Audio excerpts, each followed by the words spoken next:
Alright guys, you got your boy Stingren here today, and today we're back with some more Reverse 1999 content. I know we're on a roll, we got so much to cover, but today we're going to be doing Ezio's best teams. Now I wanted to make this video because, well, a lot of you have been asking for this video. This is typically one of my favorite videos to do, where I kind of go over the best partners for, potential new character that is releasing or has released. And of course, since now Ezio is finally out, we finally been able to test with him, run him with some teams, and I've now kind of figured out what are some of the best options that you can run with him.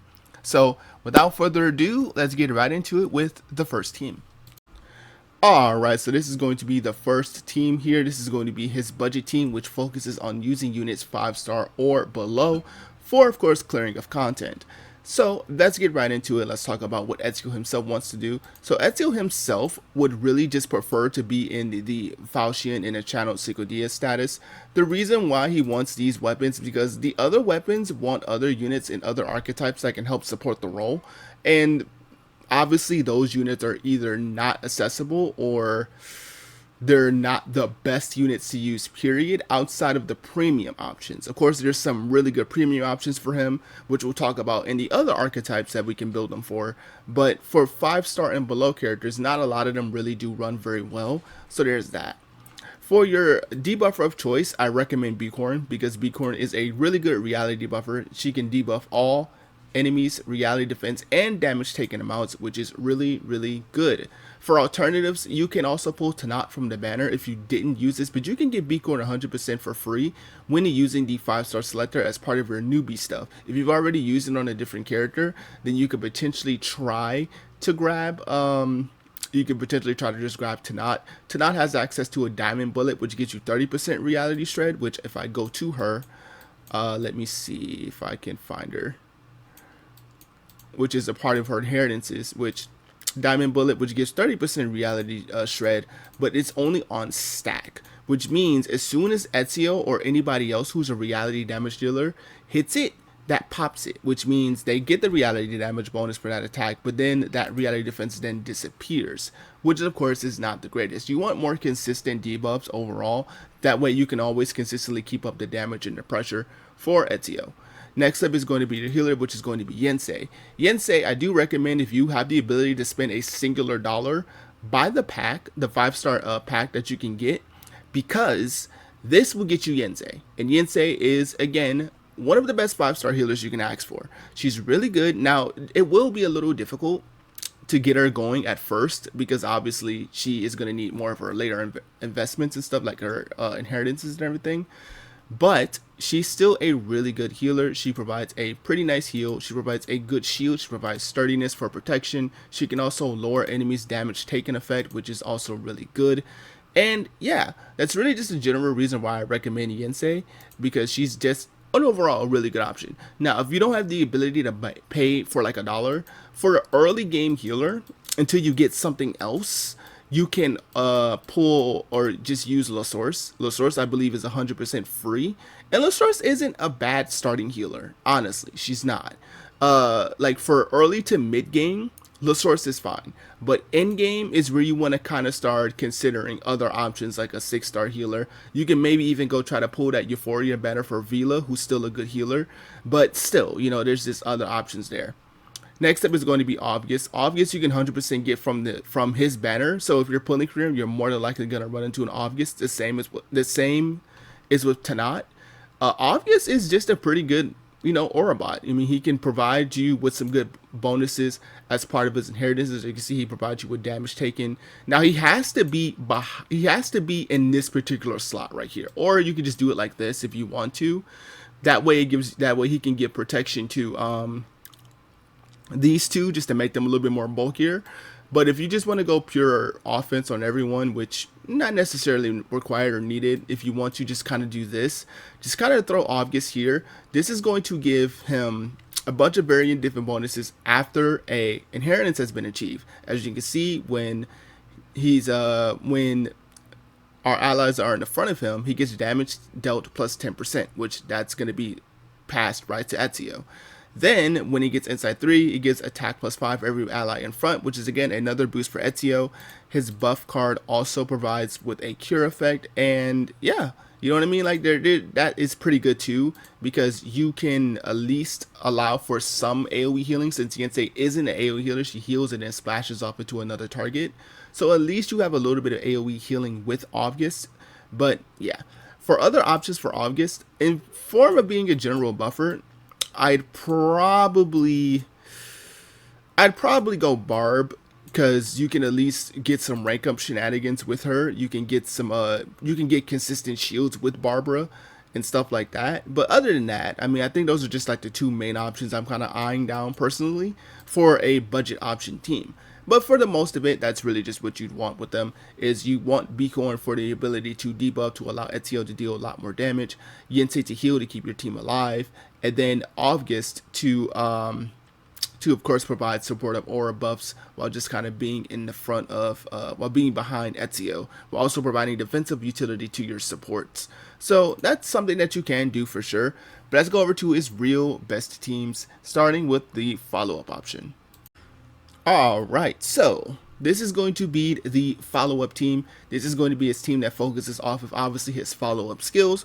So let's get right into it and let's talk about the potential options here. So for Ezio, obviously you want to still run the Falchion and the Channel Sequoia for the extra damage boost and a critical crit rate damage conversion, because Ezio has a really, as I mentioned before in the showcase, his critical technique reaches very high, so that means it's actually very easy to overcap his crit to get it over 100% before battle, which is really important. So let's talk about his potential partners and let's talk about what you can run to make it better. Anyway, so let's talk about our first option, Mercuria. Now, Mercuria provides you with a 20% crit rate, 30% critical damage, and incantation might bonus, as well as damage bonus as well, for using her properly. Of course, that means pretty much just maintaining your cosmic energy, which gets you all these different varying bonuses, as well as also using our buff cards as much as you can to get that critical rate bonus. But of course, when you reach the certain stacks of cosmic energy, you get the incantation might, you get the critical damage, and you get all that stuff. So you're getting all those bonuses so long as you're keeping up with her buff, which is very important. So that is a good option. If you don't have Merc, go Lepera. Lepera technically can be a stronger option because of how much critical rate she provides. When in her array field, she gives you 40% crit rate, which is basically double of what Mercuria is providing. And since Ezio himself can go over 100% crit rate after a later investment, I think around like R12-ish, you can see it. That's 40% crit rate that's being straight up turned into critical damage, which is actually really good. Not to mention that she also has a buff that boosts critical damage as well.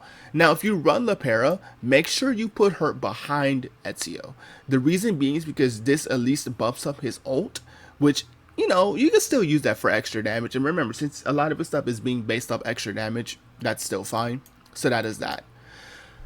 Let's talk about Flutter Page. Flutter Page is kind of a must, honestly. She's a must for a few of his teams, because obviously the +1 AP, the huge damage effect that she provides off of the stacks of her force field. So like, it's really hard not to just say Flutter Page. She's easily one of the best options for him. She also provides additional reality damage when attacking a main target when consuming 2 of her stacks of Eureka, which of course means Ezio does get hit a little harder, which is nice. But the main thing that you want is, of course, this ability to give you continuous action for a round. Now, if you have her at P1, it becomes 2 rounds, but continuous action is very good for him, because what this also allows for you is to set up some fun little strategies with Ezio, where you can use his attack card, then pass it off to someone like, I don't know, like use Flutter Page's Flutter Page's card to give you the continuous action, and then you can still have room to then set up a counter. Ideally with Ezio, you're using his Rapace skill as much as you possibly can, because it's his strongest skill. It has 500% modifier. When you're using this, it only has 400% on 1 star, but it does obviously double in power if you're able to get to the higher tiers.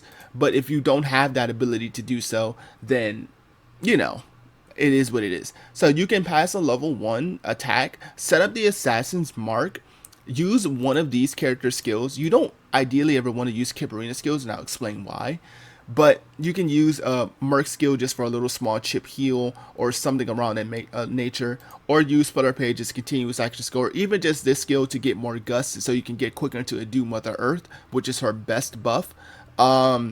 Then of course Ezio would then follow up with another attack, and then of course you then have the riposte coming after the end of the round when the enemy starts to act to continuously attack, which is really, really nice. That's why that plus 1 AP is so important, because it gives you the wiggle room to do that without consuming too many actions or making it difficult to continuously cycle amongst other things such as proper buffs, Kip Arena shields, the continuous action effect, so on and so forth. At P1, this does get easier. It means that you don't necessarily have to use, you obviously don't have to use the card anymore. You don't have to use the card every turn, but that's still, going to be a big bonus for you. Next up is going to be Kip Arena. Kip Arena is really good because her shield provides you with crit rate based off its total amount. So for every 600 shield that you can get, you're getting some crit rate and you're getting a damage bonus. Also, her signature cube, Aurora After Winter, gives you critical damage for every Eureka that's consumed. Since she and Flutter Page both consume Eureka pretty consistently, she's consuming it after an ally triggers an attack and you consume Eureka. She's also using Eureka when she does her follow-ups, when she's in her ult status. So you're getting a lot of abilities here that can get you consistent drain. The thing is with Kip, you can close to always guarantee, depending on how many actions you can provide, a 2x cast automatically of her for every one attack, right? Which gives you a shield. So you can really just quickly max out this shield strength without really committing to anything. You don't ever really use this card because you don't really care too much about the impromptu incantations for this. You really just want the sustainability of Kip Arena that's providing you a big, massive, strong shield while also providing you with that crit rate bonus. So that's what you really want. You just want that crit rate bonus. It's still fine to use her ult just to power up the incantation and stuff because it does dispel negative statuses off everyone. If you don't have Kip, if you were to skip her or you just say, well, maybe I shouldn't pick her up, another really good option is actually Fatutu as your sustain option of choice, because remember, she provides you with extra damage whenever you're attacking into a target with Spirit Show. So the more stacks of Spirit Show, they get critical damage and damage delta bonus, which of course Ezio does enjoy because he likes hitting for a lot of critical damage. Again, even before battle, he should be at 100% crit if you can get him to R12. If not, R10 still fine. You just have to buff before. But still, you're gonna be getting that consistent critical damage bonus as well. This also provides you with a safety net of having a healer. With Kip Arena, you really don't ever really need to heal because again, her shields are really massive and they're hard to break. But with Fatutu, this provides you with a source of a healer. So I mean, if you wanted to run a heal, that's still ultimately fine. But yeah, for what it's worth, she provides you with the extra damage off of her spirit shells. She provides you with damage sharing potential, which does kind of help with this counter because what this does for his counter is that it allows him to be a little bit more bulkier with his counter, because obviously it's not just him taking the entire attack, it's now being spread across the entire team. So that's still something as well too. But for what it's worth, Fatutu is a great alternative if you do happen to pick her up as well for your follow-up team. But this is basically what I recommend for follow-up. I think this is probably one of his most strongest teams in a game. I think at P0, I think it's follow-up Poison ult, but at P5, I've seen a lot of people say that Poison becomes his best, which I can see why in terms of end-game content, because you're not really dealing with the mitigated status, because you're dealing damage based off Genesis for the most part. But yeah, anyway, this is going to be the team that you run. Make sure to also give him a really good crit rate cube to also get that easier access to 100% crit rate too. Outside the city or straight off the path are his general best options for follow-up. For follow-up specifically. Now, of course, his own cube is still really good just for general purposes if you don't have those two. So that's still a fine option, don't get me wrong. But if you want his best just strictly for follow-up reasons, go outside the city, because this gives you 28% crit rate at max at A5, and this gives you 50% critical damage. And what Stray Off the Path does gives you, I believe, I believe it gives you a max of 36% critical damage, and I believe it gives you about 24 or 48% of crit of incantation might, which is still something. And then of course this still gives you critical rate. This still gives you critical damage. So this is still a great option for you to use when going forward. But make sure you're properly gearing him for that crit support. All right, that's going to be that team. Let's go over to the next one. Alright, so this is going to be the next team I recommend. This is going to be the Poison team. So with this team, you do want a few things before you get started. Obviously, for his weapon choices, you always want to go Captain's Sword, or you want to go Channel Sukadia, Butcher's Knife, or Sultan's Knife. It really just depends on what's happening. If you're going against a big body boss that doesn't spawn ads, you can go Butcher's Knife. If you want to just consistently have more stacks of poison, then you can go Channel Sukadia. If you kind of want to go in an AoE route where you're spreading the poison around as you kill through enemies one by one with Ezio, then you can go Sultan's Knife. But it really just depends on what you are fighting, so make sure you kind of get an understanding of what you're fighting before you do it, and so on and so forth. And you also want to be running either 37's Event Cube, which is from her Antidote story, or you want to run Silent and Adoring. These are the only two options that can actually benefit his extra damage bonus from poison. So that is the two best ways you can run it. Of course, if you don't have either of these options, 37 is the more rare option because it's tied to an antidote, and antidotes don't have their cubes when they rerun. So you kind of have to either have played the game when this was a thing, or you just don't get it. That's kind of the sucky part, which is sad because this is actually a really good Q for him. This is easily his best in slot overall because 60% Genesis damage, an additional 20% crit, and that's really strong. But of course, as always, you can fall back on his own cube as an option because remember, his skills are still being based off Assassin, so you're still getting the extra damage. You're just not getting the extra Genesis damage, which is actually important. Now let's talk about his teammates. You want Tuesday, she's a must. I will not argue this with anyone. Tuesday is 100% a must. She's a must because of her array field, which also prevents poison from expiring. She also can put up an instance of poison when doing this effect, which is really nice. She also provides a huge amount of stacks of poison basically off of her skills, which is of course going to be really good because Ezio gets extra bonuses of extra damage of Genesis based off of the amount of stacks that target has. So when you reach 10 to 20 stacks of poison, he's getting extra damages. So that's really, really good. He also, Tuesday also provides that Genesis damage taken down effect, which is really, really important because that obviously means you can hit harder with your Genesis based attacks, which is what you're generally doing with using a poison build. You're really relying on Genesis to be the main form of damage as opposed to its own in general DPS. So that's something that you can go right there. And of course you get critical resist rate as well, which is a nice cool bonus as well. You're probably wondering, why is Flutter Page here yet again, Jet? Can you not recommend anyone else? But Flutter Page is really good for this, particularly because of her special effect. If you guys don't know, when she's in a Do Mother Earth, which is our final effect, when an ally performs an extra action, which again is this riposte, by the way, you can consume 2 stacks of Eureka from her to deal the additional real damage, which is what we talked about earlier. But as you can see, for each stack of Gust that Flutter Page has, you get damage dealt up and Genesis damage to that attack.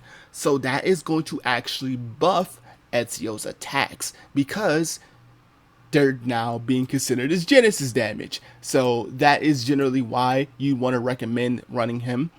Sotheby is going to be your last option as, of course, post Euphoria, she's a great healer, and she also provides you with a lot of stacks of poison, which is really cool. Another really cool option that you can try over one of the units is actually running Willow. I know it's funny to say Willow because Willow Ezio is technically the unit that kicks out Willow in the poison team, but Willow has a pretty good effect as part of her insight. Her Insight 1 provides you with 2 instances of poison on that town at the start of the round. So this is every single round you're getting somebody with 2 stacks of poison. And whenever an ally actively attacks, that's another 2 stacks of poison that she provides. Now in this particular instance, you're not really allowing Willow to kind of do anything. She's kind of just AFK supporting. But if you didn't want to run a sustainless route team, you can throw Willow as opposed to Sotheby because it's more stacks of poison over time. But yeah, That's generally what you want to do with that team. It's just you want to run Soth, Flutter Tuesday as your primary poison team. That's going to be the team that's going to get you a bunch of Genesis damage. And of course, if we have 37's Antidote Cube, you're going to see some amazing numbers. You're going to see poison ticks of anywhere up to like 100 to maybe 150k, which is peak. It's peak. Anyway, that's it for the poison team. Let's go over to the next team. All right, so this is going to be his ultimate team setup. Let's go ahead and let's get started and let's talk about what you want out of this team. So, of course, with Ezio himself, you want the Conditura Warhammer. You want to either go Sultan's Knife or you want to go Butcher Knife, depending on whichever one you feel most comfortable with. Either Butcher or Sultan are definitely your main options for using this weapon. You don't want to go Channel Sigwadia this time. The real reason why is because it gives you synchronization at the start of the round, and that quickly gets into ultimate. And while that's a good thing normally, for you to really get full utilization of building up a lot of damage with Ezio, you want to be able to have your allies ult as much as possible before he ults, because you get the stacks of Eagle Guidance when your allies ult. You're also getting that final damage bonus for each time you cast Arrow of Edge of Faith or Death Be Not Unkind. So you want that extra damage to really kick in before he does what he wants to do. So there's that. Since you can't actively control when you ult with him, because obviously as soon as he reaches 100% with his synchronization, you want to slow it down as best as you possibly can, so to speak. This does mean that it takes it longer for him to get to ult, but the trade-off is that you get a bit more damage, but it's not as aggressive as the follow-up or the poison. This is kind of why people consider his ultimate team to be kind of the weakest of the archetypes so far. But we'll see once we get other characters and we get more, the other Assassin's Creed characters, maybe they might be able to help him out, but we'll see. So first character is going to be either Mercuria or Lepera. Mercuria or Lepera are both, the same reason why I recommended him in the follow-up team: critical rate, critical damage. One of them provides ultimate might, which is Lepera, but Mercuria does actually provide herself with a bit of Moxie recursion. If you have her post P1 or have her signature cube, either option, or even having them both, then you can really get into some situations where you're recovering a lot of Moxie with Merc, which is good because that means you have more instances to ult, which of course is very important for Ezio because that gives him a stack of the eagle effect, which is important. Very, very important. So it's either just one of those two. It's really just depending on what you personally feel is best so that you can go from there. Next up is going to be either Melania or Hisbeth. Now, Hisbeth is his overall best amp for getting Eagle Guidance stacks because her signature Hiss attack and her ultimate are both considered as, well, ultimates. So that gives him a lot of stacks of Eagle's Guidance because you can effectively hiss multiple times a turn, and you can ult quite consistently with Hisbeth because she's pretty AP friendly. She can build Moxie very fast.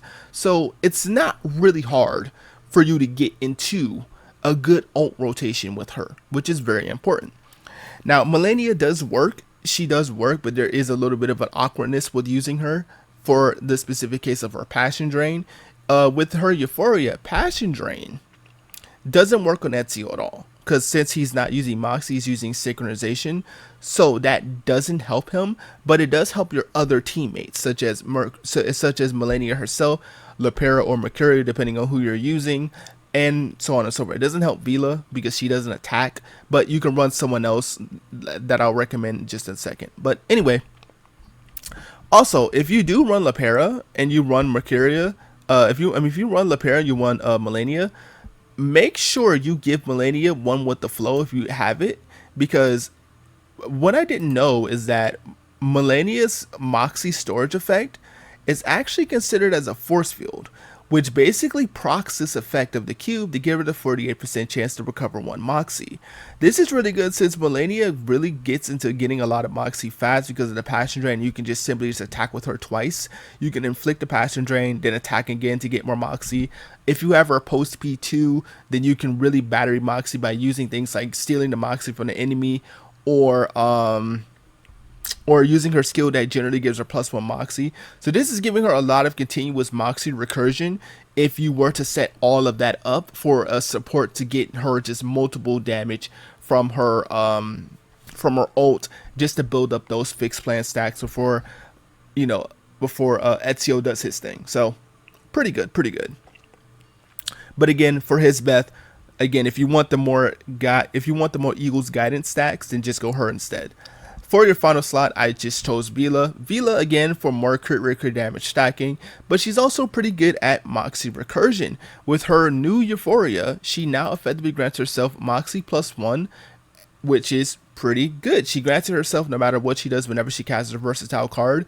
And remember, her versatile card always gave you Moxie +1 and Eureka +1. So this is really good for passing it off to other teammates. The sucky part is that it does give them the song, but since her new Euphoria allows them to have the song on multiple people, it's actually pretty good. So at least now you can put multiple songs on people to help further increase their overall damage. These people aren't really trying to deal as much damage with their base attacks. Merc, I guess, maybe, but not really. But Melania's personal overall incantation damage is obviously fairly low, and she wants ultimate, so that's why it's not the greatest synergy in the world. But it's really just for the fact that Melania can also then still provide them with Moxie as well, to of course give them additional actions to, you know, or additional opportunity to ult. Another really good option that can just be usable just straight out of the gate as a sustain is actually going to be, if I can find her, is actually going to be, I cannot find her for the life of me. Is actually going to be Medicine Pocket, if I can find her. If I can find, okay, there she is. Or there they are. Medicine Pocket is really good for their Euphoria, for the big critical shred that they provide, the on-demand shield and healing if needed. That's really just it. Just really good damage amp, just to also really make good use of your other characters who are also providing you with extra damage, like Merc and Lepera. So that's that. So if you have those options, of course, they work. Fatutu still works as a healer too, because obviously critical damage is still a factor here. So that's also a good option.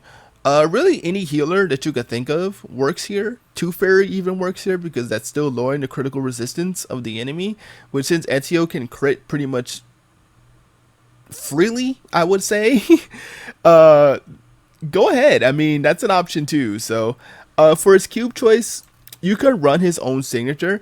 There's not too many options that he can run for ult though. For follow-up and poison, he had better options for just the general application of what they had. But for ultimate, he doesn't really have a good signature cube for just specifically ultimate stuff. You could say Luxurious Leisure, because it is a single target ultimate. It does stack up, and it does give him ultimate might bonus too. So you could say Luxurious Leisure actually, but I think when you're stacking up all the final damage bonuses and stuff from your assassins and all that stuff, I think his own Q probably itches out on the win on this one. But yeah. Anywho, that is going to be the teams for this video. I hope you guys did enjoy as always. If you have any teams yourself, leave them in the comment section below, and I'll see you guys next time. Peace.